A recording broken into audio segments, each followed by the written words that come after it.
Teams has decided to give me an updated privacy policy for something. But now it looks like it's started.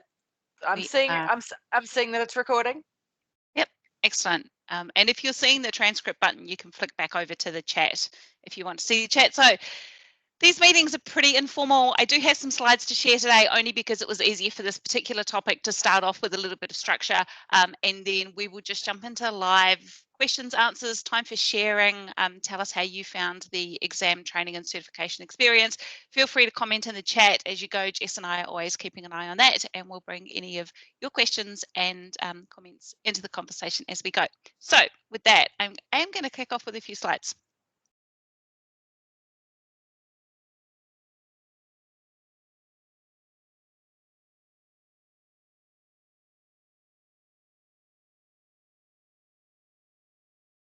Thinking. My internet is just terribly slow today. And I don't even have the kids at home because they've all gone back to school. Oh, how lovely is that?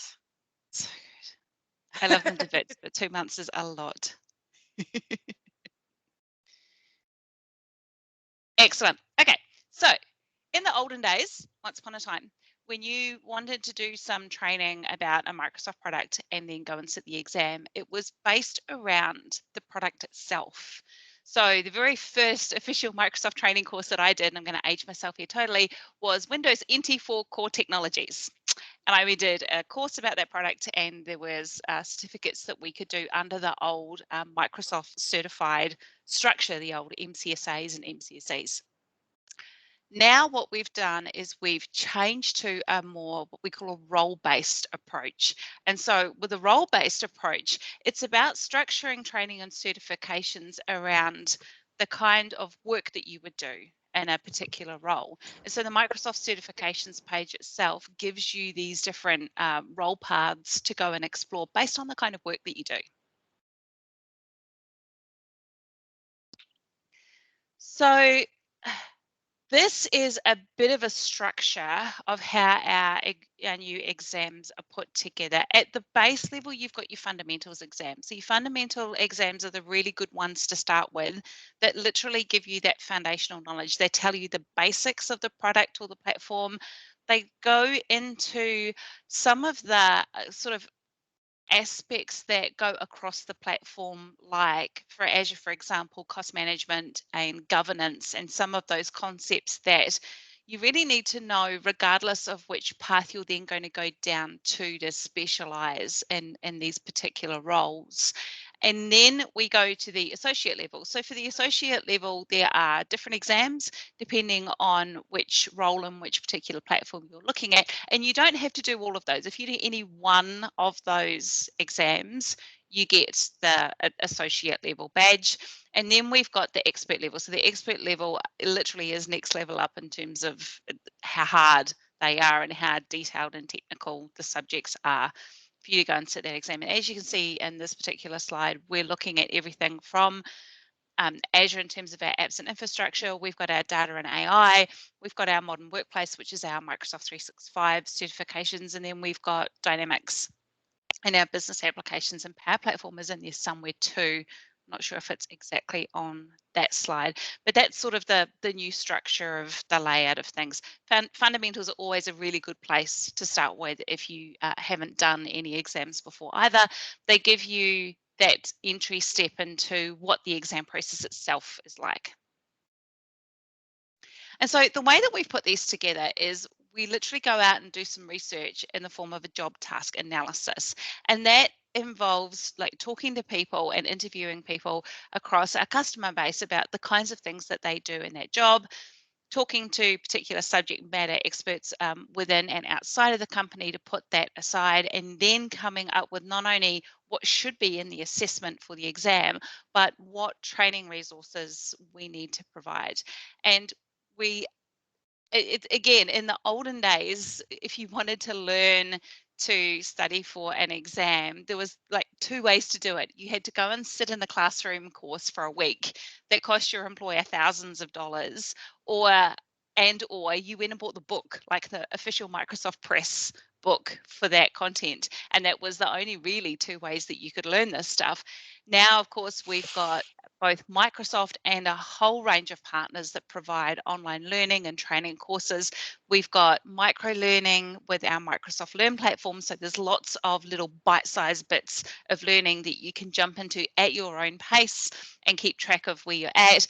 We absolutely still have partners that provide in that classroom instructor-led training, and of course with COVID-19 we've seen a few of those partners pivot to doing those courses online instead of physically being in a classroom. But that style of teaching, if you're someone who needs to sit and have that interaction with an instructor as you go through the content, is absolutely still a valid path for people who have that particular learning style. And then, yes, you can still go out to Microsoft Press and buy the books as well. So whether that's digital versions or you've got old paper versions to go and chuck post-it notes on it and highlight it, absolutely still a valid format for us too. And I like that you spruiked the books, because if you didn't, I think Oren would be very grumpy with you if you didn't. I have a colleague in my team who has written a significant amount of books for Microsoft Press on our Windows Server topics, so he will be very happy to see that in there. Okay, so as I mentioned, this is a bit of a breakdown of those micro learning platforms, online courses, both through LinkedIn Learning, Pluralsight's another one of our partners. You can go to see the list of our Microsoft Learning partners to find training in your area. And then the certifications themselves are at this aka.ms/ms-cert. And I will, when we're going to put a copy of this recording up live, and I'll also put a link to the slide deck as well, so you don't need to try and memorize all this information or take screenshots now. You'll be able to get access to it as well. So let's take a look at some of the product platforms and how their certifications are structured. With Microsoft 365, we've got our fundamentals, and then we have a list of the associate exams, modern desktop administrator, certified teamwork administrator, and all those ones there. And then the enterprise administrator expert level. So that's all under that Microsoft 365 product suite. We've got a learning path for other things as well. And it's really funny because when I talk about training and certification, a lot of people automatically go to Azure or M365. And we have these other certifications for our data engineers too. So I don't know if we have anybody in the data space in the audience today, but we absolutely have learning path and training for our Azure data engineers, our Azure data scientists, and this again includes modules on Microsoft Learn for those particular things, and Azure AI engineer. So there are a significant number of different paths and products that you can go down and take a look at. I just want to call out that on this slide in particular, for example, it has an exam reference number. So this one says exam AI-100, which is one of the exams in this path. Those numbers can and do change. Now they change whenever we update the content of that exam enough to warrant rebranding it as almost a new exam. It's usually fundamentally the same, but there may be things that we've taken out of it or things that we've put into it. So we've decided that it warrants a big enough change in the version number, if you like, of that exam. If you've taken the exam already before it's changed, it's still valid. So once you have that certification, you have that certification no matter what happens in the future to it changing. And we've just announced a path to make it really easy to update those year by year as the content changes as well, if you already hold that exam qualification. But those numbers do change sometimes. So if you see a number that looks slightly random, especially if it has a different numeral at the very end of it, so it's not a 100, 200, 300, it's like a 104 or 107. That's why it's just an increment of that particular exam. And Power Platform too, so we've got some great information about the Power Platform products and the different exams under there. Now, as I was going through stealing slides for this particular deck, no, I didn't put that one in there. As I mentioned, these things change, and so some of the slides and the actual exam numbers might be outdated, but we have a short link here called aka.ms/train cert poster, and train cert poster is a PDF that shows you all of the different exams for these different role paths, and that is always kept up to date. So if you go to that one right now, it'll actually say, I think it actually says January 2021 on it, and all of that information is accurate right now. And this URL always gets updated as those change. So you can always go to here to find out the latest and greatest. So what does an exam look like? I've picked on Azure Fundamentals for a just for an easy example. Here's the URL to go and find out the information about it. And again, this kind of a URL and the pages that we've got on Microsoft certification on our website is always going to be the most latest and up-to-date information on that particular exam. And so it tells us a little bit about the certification details and the skills that are measured, and it gives us some links on a few resources and how to prepare. You'll always have the links to the latest content on Microsoft Learn to go through and do the modules for free at your own pace.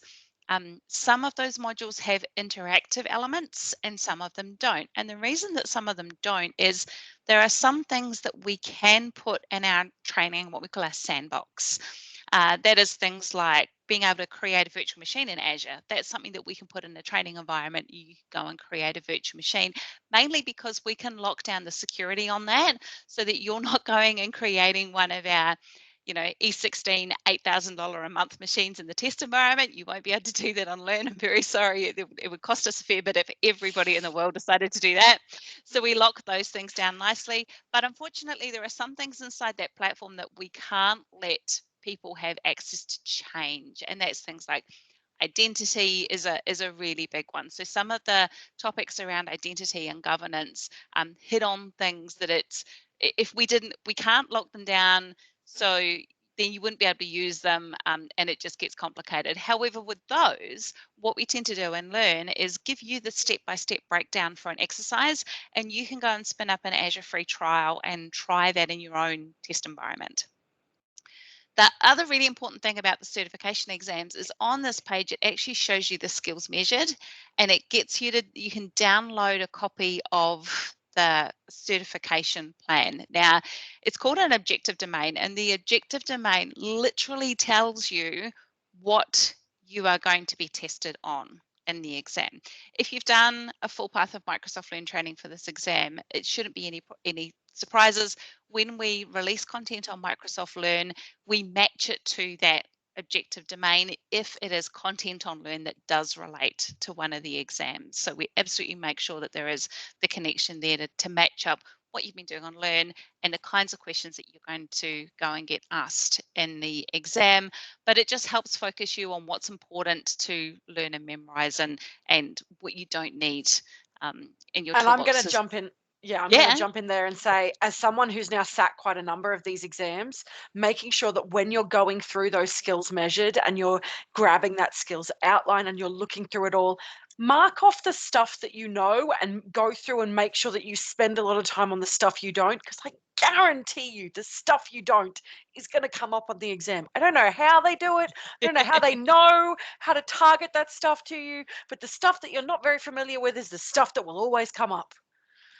Feels like that, doesn't it? So a couple of things on that too.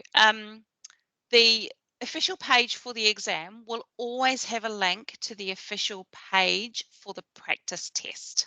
Now, there are lots of people that put out practice tests for our products. We can't control them all.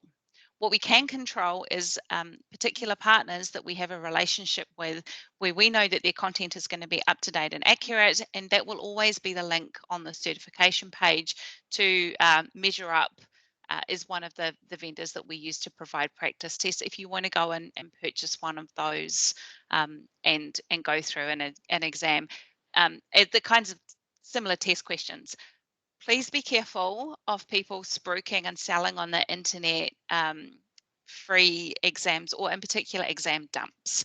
So when you sign up for an exam, you have to agree to the terms and conditions that basically say that you'll keep the exam information confidential and you won't write down and publish the questions. It's not fair for people, and there are very unscrupulous people out there that try and memorize all of the exam questions and then go, yeah, I've got all of the questions that are going to be in this exam and we're going to sell it as an exam dump. If we find people who are doing that, it can lead to them getting a permanent suspension from our platforms.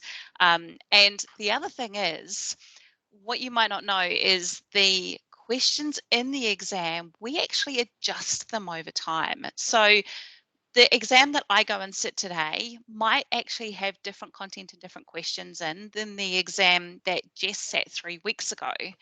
And we have this huge big kit of questions that are all relevant to a particular exam. And our exam teams actually keep an eye on the results that are coming through and adjust the questions to suit based on the amount of feedback that they're getting, and also checking the sort of flow of the results. So there's a natural sort of medium where you'll naturally get people with very low scores, you'll naturally get people with very high scores, and you'll get this big side of swathe in the middle. If we find that the exam is at a point where more people are getting lower scores or everyone's getting super high scores, then we can kind of adjust the content to suit. So it's also not useful to compare your score. So the score that Jess got versus the score that I got could be two very different numbers, and because she's got a higher number or I've got a higher number, it's not like comparing apples to apples, because we've literally done two different exams with two different sets of questions, and there probably were questions that overlapped, but we're not comparing the same thing. And that's why when you go and share your certification, you get the little acclaim badge to say that you've passed. We never publicize on that or encourage you to actually share your score, because it's kind of irrelevant. A pass is a pass, and that's all you need to know in this particular structure. And it also depends. So I know that an example is one that I did last year. So I did the AZ 500 last year, security expert associate, I don't know, security something. So I became certified with that, but the exam itself was very, very different to the one that a lot of my colleagues and a lot of my friends had taken earlier that year. And the reason that is that because previously there was a large lab component to that exam. And then COVID hit and we needed all of our resources back. So all of the exams that required labs no longer had labs. So my exam was very, very different to what others had seen. So yeah, I would never trust any of those dumps, any of the ones that guarantee to be able to let you pass, any of the ones that have all of the questions, because they just don't. Yeah, absolutely. Jacinta's asked a question about selling or transferring exam vouchers. Yeah, that's a really good point. So there are some opportunities for you to get a free voucher to go and sit an exam. There is a cost associated with doing an exam, and we are seeing a lot of events from Microsoft where if you do attend particular training, or you do a training boot camp, for example, you can get an opportunity to get a free exam voucher, so that when you go and book your exam, it's not going to cost you anything to go and sit that certification. They aren't able to be sold or transferred. So they are designed for the people that have put in the time to come and attend the training. And so again, if you see people selling or wanting to transfer those exam vouchers, that's something also that's not allowed in our policy. So I am not going to bombard you with slides. This is the last slide in our talk today, so that we can get into some nitty gritty of questions and sharing what has worked for people for going through these training resources and setting these exams. But I am leaving you with a list of events and resources that are relevant for the next month or so. So launching on February the 3rd and then staying available as on-demand videos, my team is releasing an event called IT Ops Talks, All Things Hybrid. And for that, we have a series, I think we're almost up to 20 deep dive technical videos by presenters from different Microsoft product groups about IT operations in Azure and on Windows Server. And so if you go to aka.ms/IT Ops Talks, you'll be able to see the blog posts that are up there at the moment in terms of the content and the speakers that we have lined up. And then on February the 3rd, Australian time, and I think it's in our afternoon. I think it's like 1:30 in the afternoon Brisbane time. All of the video content will go live, and we'll also have links in there to chat channels on our Discord server.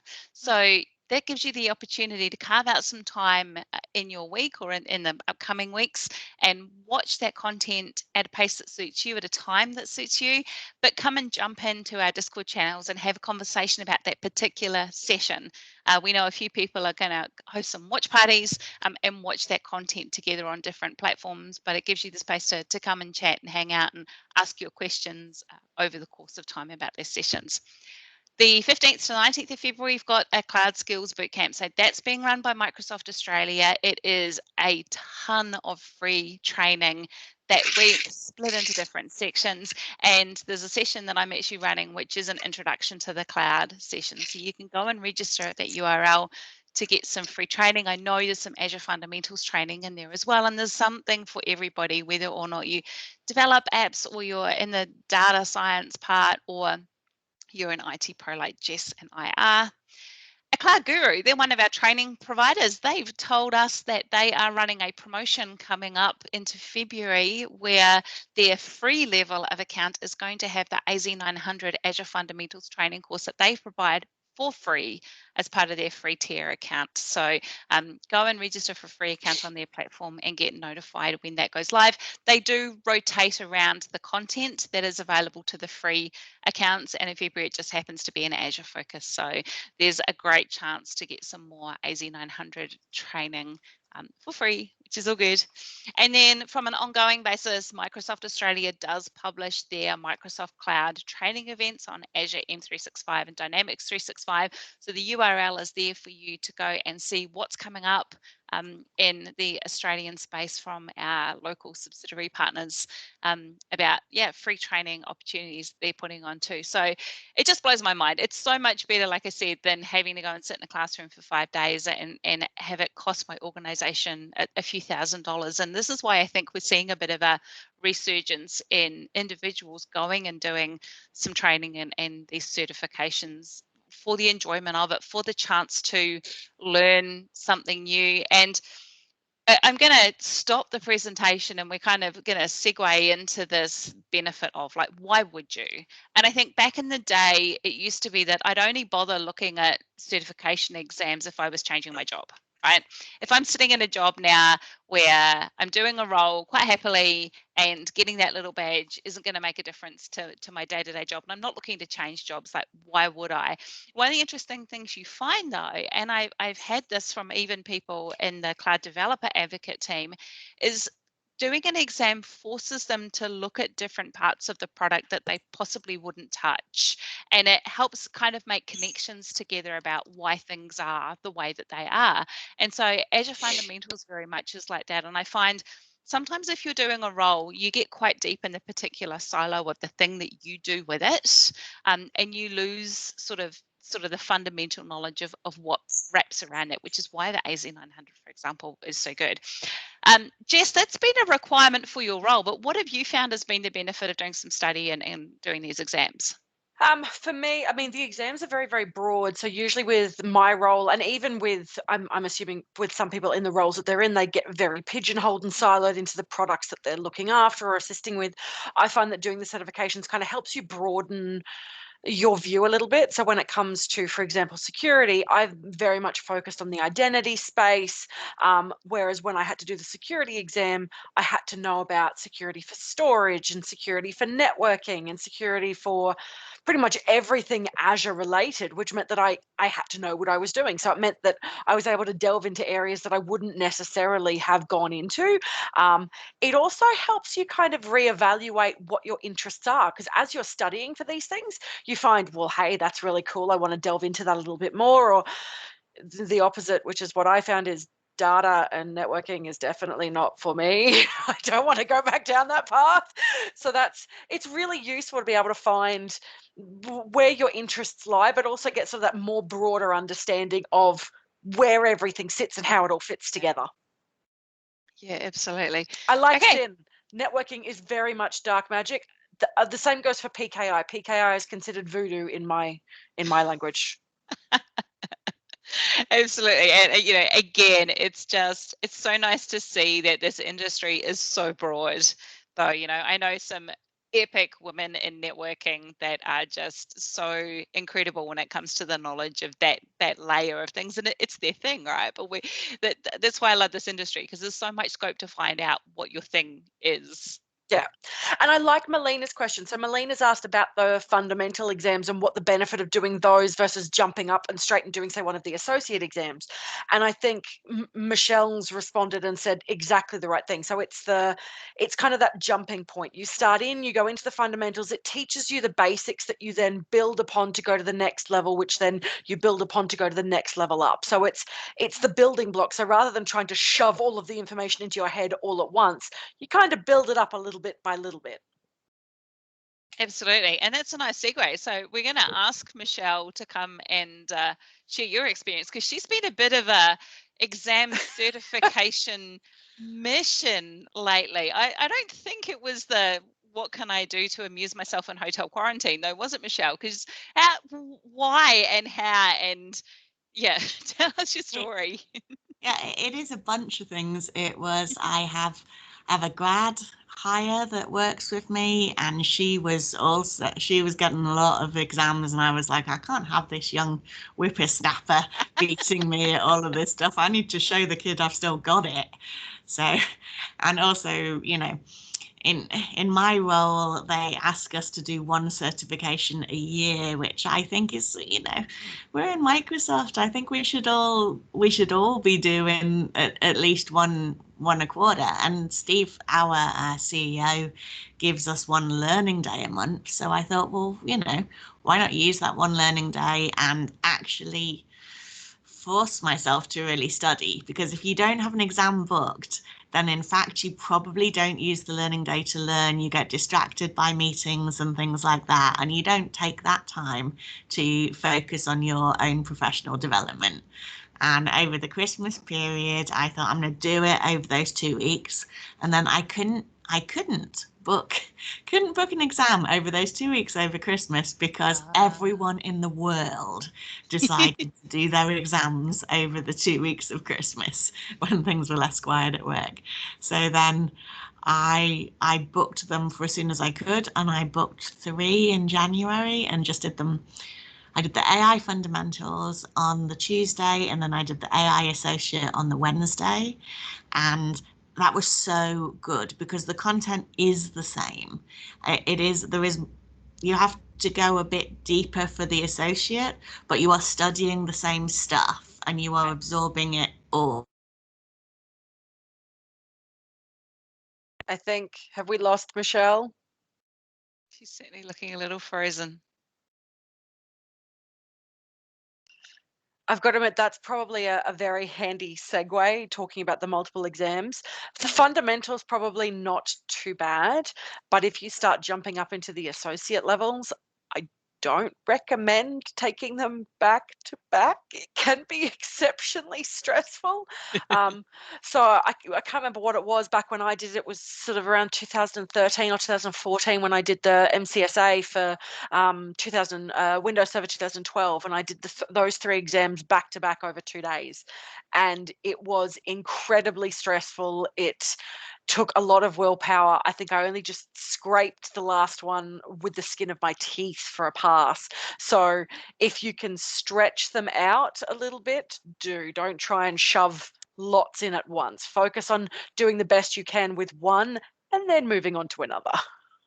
Yeah, all right. So and Jess, can you explain the exam process itself? Because did you do them from home with the new way that they're doing the online exam proctoring? You didn't go into a testing centre, did you? I did go into a testing centre, mainly Okay. because that's where it gets a little bit complicated. So the testing centre means that you're going to be in a room either by yourself or screened off from somebody else. You know that there's a proctor who's going to be checking in on you, making sure you're not talking to anyone, you don't have your phone, etc.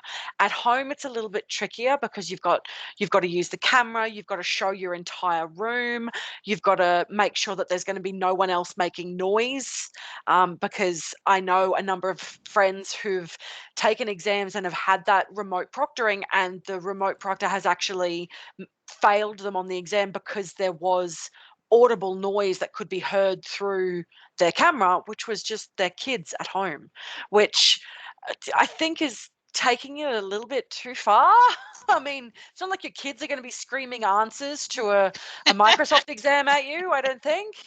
So yeah, Pretty no, okay. I went in, I wore my mask to make sure, and I will likely be doing the same thing again, just for that peace of mind of, I know that I'm not going to forfeit my exam for something stupid like my doorbell going off and playing the Star Wars March theme in the background, which they're going to be able to hear. So, Michelle, did you do your exams online? I did them online. I did them in the bathroom because That's awesome. I was indeed terrified that, because they want screens. all your surfaces to be clear. They don't want to be able to see any pieces of paper, anything like that.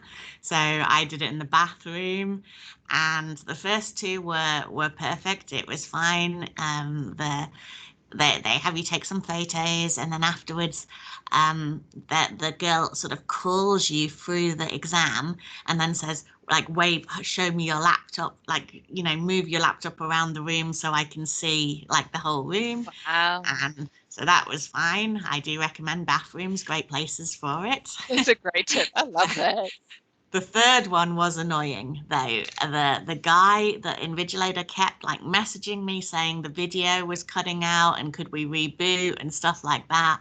And I was like, oh my God, this is like, just stop it, I'm trying to focus. And my video, it was still saying recording. I could see myself in the recording. And so I was like, this, stop. And he kept like rebooting the thing. It carried on from where it was, but even so, it's disrupting your flow. Yeah, it's very Even distracting. The other two were Indians, and they were perfect. But the American, what a bossy guy. And then in the end, he was like, "Oh, I think I'm gonna have to pass you to another invigilator. I think I'm gonna have to restart the whole thing." And I was like, I was on the bit where you're like review, and I'm like clicking through going, no, I don't want to review. No, I don't want to, no, so that it would finish the exam and I could be away from this boy. Yeah. And it totally worked. And I passed despite all his annoyance. Okay, it's like sitting your driving test, isn't it? Right? Sometimes it just depends on the instructor that you get on the day. Unfortunately, Alice, what on earth got in trouble for having your hand on your forehead too much? I think if I was sitting one of those harder exams, I would be spending a significant amount of time like this too. That's really weird. Maybe they said take your hand away from your mouth, and I was like, well, why? Because you're like feeding yourself answers. What's that? Oh boy, I might be going into a testing centre with a mask at this rate. Yeah, write all the answers on the inside of your mask so you could just pull it down, take a look at it, and then put it back. That's not suspicious at all. Classic. Oh yeah, I suppose, but I don't know. I don't know how much content for an AI exam I could really have written on my hand. So yeah, and they could ask you to show your hands. Yeah. Jess, how did you find the list of testing centres? So as part of booking the exam, you can, when you book the exam, you can say whether you want it to be online or whether you want to go into a testing centre. And as you do the testing centre, it will actually send you off to a location of where you could find a testing centre and look at booking one in. So that's how I did mine. So mine was, I'm in Brisbane, obviously, so it was a testing centre on Edward Street. It's very easy for me to be able to find. But yeah, when you choose to do your exam, you can choose which way you want to go. And it's very easy to look at shifting them around as well. So if you want to, provided you give enough notice, you can switch it back and say, no, well, actually, I want to do it online instead. So. Okay, that's cool. So Michelle, I'm going to ask you, what are your tips for learning the content? So what resources did you use and how did you try and commit that kind of stuff to memory before you sat the exam? So I use, as you talked about earlier, the mock exam, the test exam that is offered as part of a bundle when you book your exams. What I do is I go through that and I split it out. So where you were talking about the rubrics before, about the, the Jess was saying, make sure you know each of the areas. Sections, So what I do with that mock exam is I will select, give me all the questions from section 1, then give me all the sections from section 2, and I will do them one at a time in order and make sure I really know that section before doing the next section. So, because it's not obvious before you start prepping for an exam what really is, what should go in the deployment part and what should go in the design part. And, it's not until you know the content, you don't know what content you don't know. Yeah. So I did it like that in order. And then I make notes on my GitHub. So I just pasted my GitHub there. You can find, if you go into the repository section from there, you can find a bunch of exam repositories in there where I paste like the extra documentation that I've read. So like not just the learning path is in there, but also if there were extra pages that I read as a result. You'll see on some of them there's like loads of those filled in. And then as I've been going on, there's less of those because I realize I don't need to know as much as I think I need to know for the exams. And there is something to be said for, just sit one and see how it is. Obviously, that's tough if you don't have a lot of money, but if you can afford it or you can get a free voucher, have a go, and then it will calm you down a lot. I was freaking out before the associate, the AI one, because it's double the amount of time. It was like 3.5 hours they give you compared to the 1.5 hours that the fundamentals AI gave you. And so I assumed there must be a million more questions and they must be a lot deeper. I actually finished the associate exam in the same amount of time as the fundamentals exam, and there were only 30 questions in the associate and there were 45 in the fundamentals one that I did. And it wasn't easier to me because, I know you said don't focus on the scores, but my score was really high on the fundamentals and it was quite high on the associate. But I think it's as a result of studying the two together, you're really building out that knowledge and you're really growing on it. And so that's been my technique moving forward. I've done AI ones and I'm doing data ones, and I'm going to do all the ones I can find that are related to data and AI and that entire path before moving on to any other ones, because I think it's just easier to just keep building out your knowledge each time.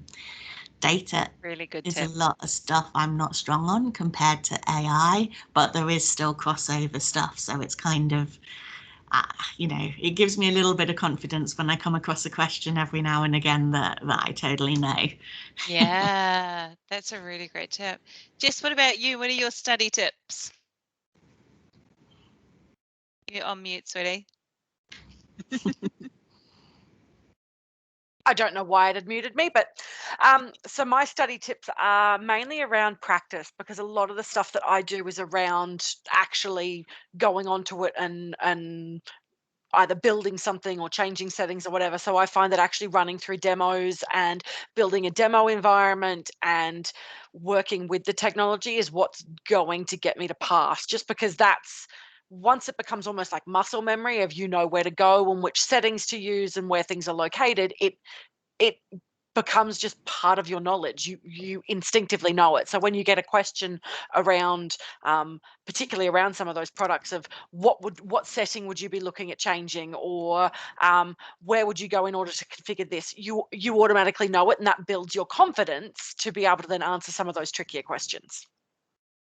Yeah, absolutely. That's a great tip too. I'm a big fan of OneNote. So as I go through and study things, I put notes into OneNote. And one of the cool things about that is if it's something that I've looked at docs.microsoft.com, when I paste it into OneNote, it also pastes the URL link.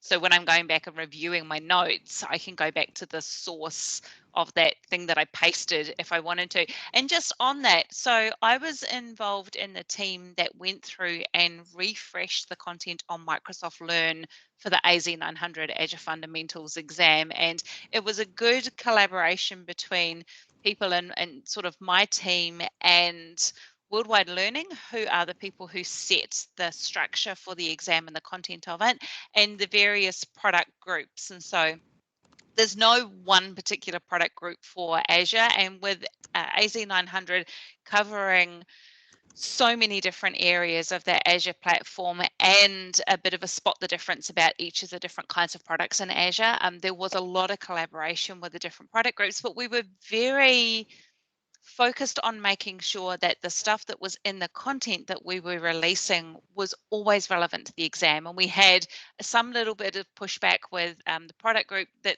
have launched this amazing new feature, and they're like, why aren't you talking about this new feature? We're like, because it's not in the exam, and we don't want to put information into these resources that people are going to learn and try and remember, and when we know that it's not something that we're going to test them on. So we very much did stay true to that objective domain, which is published in terms of what you're going to be tested on, and make sure that we kept anything else out. One of the tricks and one of the reasons why we have to update content and update exams so much is because of the product changes. And we're doing that more frequently now because, of course, the products change so quickly. And so if we'd released an exam on Windows Server 2008, that product doesn't really change.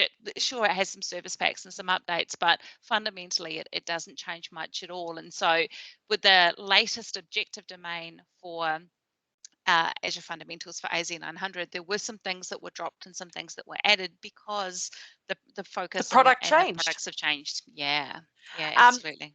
I'm just taking a read through the chat. So one of the things you mentioned that no pen and paper allowed. So I know that in the testing centers, you don't get pen and paper. What you get is a sheet that is laminated, and you get a whiteboard marker.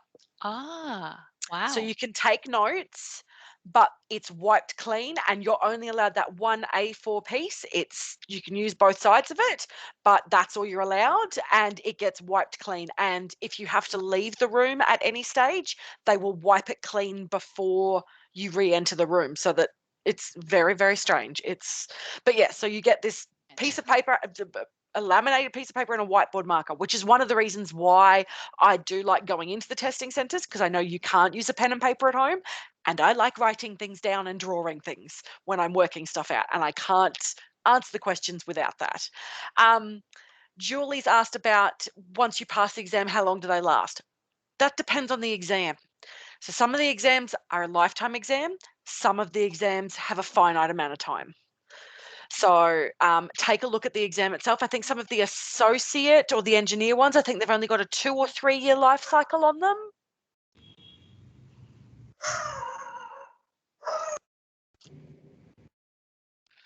I can hear Sonia's puppies in the background.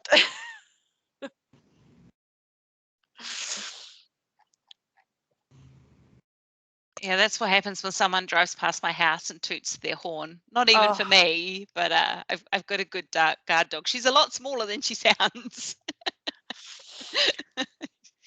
Awesome. That's great. So how are we going? I know that we're getting close to time. So what have we missed? Have you got any questions? Feel free to unmute your mic and ask them in person, or post in the chat.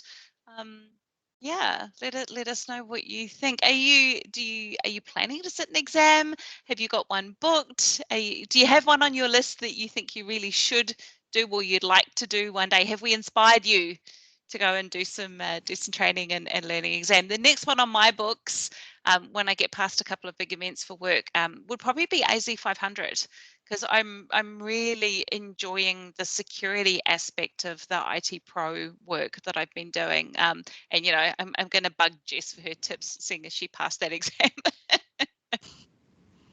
Mine's AZ303.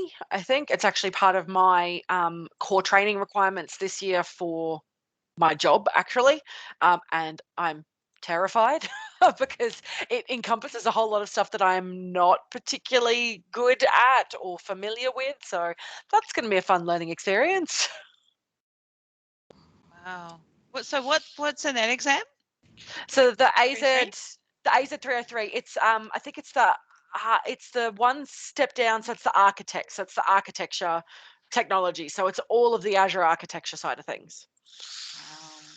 Yeah. And oh, someone's got sirens. Oh, that's me. Sorry, that's me. No, that's cool. I'm actually just jumping into LinkedIn while we're talking because I'm trying to find, actually Kathy might have it easier to hand than I have, our Women IT Pros group on LinkedIn. If you want to come and join that, you can have a chat and ask if other people have done the same exam that you're planning. Actually, I think I've just found it. My internet's a little bit slow when I'm streaming. Oh, and I've just Yay. seen, Alice, that is a really interesting link in regards to the certification renewals and Microsoft looking at making it so that you'll be able to renew your certifications virtually and for free going forward, which is From really awesome. February. Yep. Yep, Yeah. that's really awesome. Yeah, it is worth checking out that page actually, because there are often offers on there, like there's cheaper exams for students. They had a special going on during COVID. If you've lost your job during COVID, you could get free or discounted exams. So yeah, do check that page. Yeah, there are some really good offers, and the training that Microsoft Australia puts on too quite often has free exam vouchers for people who have sat, in particular the AZ900 training. So keep an eye Yes. out for those. Excellent. Cool. All right. And with that, I think we'll wrap up. Thank you, everybody, for your time today. I hope this has been helpful and has inspired you to go out and do some more training. Don't get too stressed about getting butterflies about those exams. We all get nervous no matter how much we have studied. It's always a relief to get them done. And if you don't pass the first time, it just gives you a really good actually breakdown of the different parts of that exam that you didn't hit the required mark in, so you know what to go back and study later on. I failed my driving test the first time. There's a long story about a parallel park and a really bad driving instructor, but you know, as much as we all put the effort in and we have those nerves when we hit the button to see our result, really it's not the end of the world.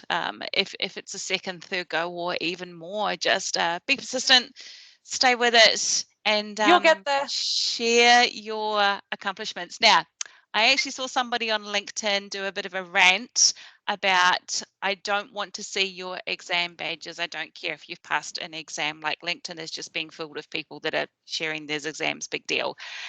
And so I put a post out and said, please share your exams. I know how much time you spend studying for them. I know how nerve-wracking it is to hit the button to find out if you passed. I want to celebrate your successes. So join our LinkedIn group, publish your accomplishments. You deserve to celebrate after you have put in the effort to go and sit and pass one of these exams. We know you'll do great, and we will hang around in that LinkedIn group if you need any support or encouragement or you have any questions. And with that, that is our January Women IT Pros call. Thank you very much for joining us at the start of the year. No, we don't have a topic for next month yet. We were so organised getting this one organised. And so Jess and I will magically put our heads together and come up with something. By the time we have this call at the end of February, and it's always the last Thursday of the month at this time, the Microsoft Ignite Spring will be just around the corner in March. So hopefully between now and then I'll have a little bit more news about that event. But that's pretty much the next big thing coming up in the Microsoft world. That's what I've got on my horizon. I got the email going, you spoke at a table talk. Did you want to do it again? So I have submitted a couple of table talk ideas to go forward, and we'll see what ends up happening there. Yeah, they're doing a lot of planning for that at the moment, so we'll know all by next month. Michelle, thanks so much for joining us and sharing your experiences. And thank you to Kathy for joining us all the way from USA. Kathy runs the American time zone Women IT Pros group. And so we appreciate your time, and everybody who joined this call today. Enjoy the rest of your day. Too. Oh, hi. Thank you for Suzanne, joining. yeah, it's a good time for us when it's in this time zone. Yeah, epic. All right. Enjoy the rest of your day. Have a great month. We will see you at the Next last month. Thursday next month, same time, same bat channel. Bye, everyone. Bye, everyone. See you all.